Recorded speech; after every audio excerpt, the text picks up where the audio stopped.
Karena pertama ya, ketika kita mau investasi, kita harus punya governance of self, yaitu adalah suatu kitab perjanjian ke diri kita sendiri. Kita harus membuat yang namanya tujuan tertulis, kita harus tahu kompetensinya, dan juga kita ini harus tahu yang namanya aturan emosi tertentu.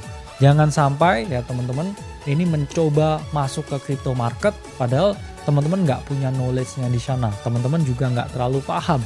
Teman-teman ini seorang yang risk averse. Kemudian all in ya di suatu koin tertentu lalu mengalami yang namanya kerugian. Kemudian kedua, teman-teman harus punya yang namanya arsitektur portofolio.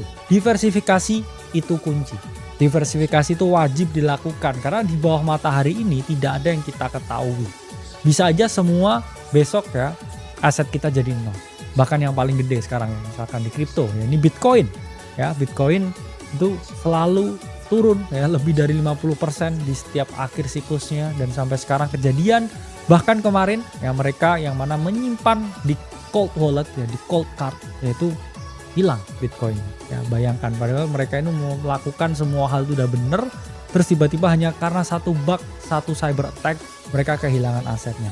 Bahkan kita ngomong IHSG, Bank BCA yang orang gadang-gadang ini paling aman, paling blue chip, nyatanya juga turun lebih dari 40%. Itu menunjukkan apa? Orang yang melakukan diversifikasi akhirnya selamat. Mereka yang main all in-an akhirnya kebakar juga.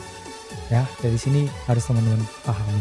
Selanjutnya, karena situasi market itu selalu berubah, market ini adalah mesin pembelajaran, di mana kita ini penting untuk melakukan yang namanya review sebelum kita ini melakukan sesuatu. Karena nggak ada yang nggak mungkin terjadi. Jangan percaya kata-kata this time is different. Karena orang pasti ya punya suatu fallacy, oh beli aja saham ini nggak mungkin rugi, ini blue chip. Boom, nyatanya bisa rugi juga. Simpen aja di cold wallet ini yang paling aman. Boom, bisa kena bug juga, hilang semua asetnya. Jadi nggak ada yang tidak mungkin terjadi. Ya, nggak ada suatu risiko tuh yang nol. Teman-teman harus paham itu.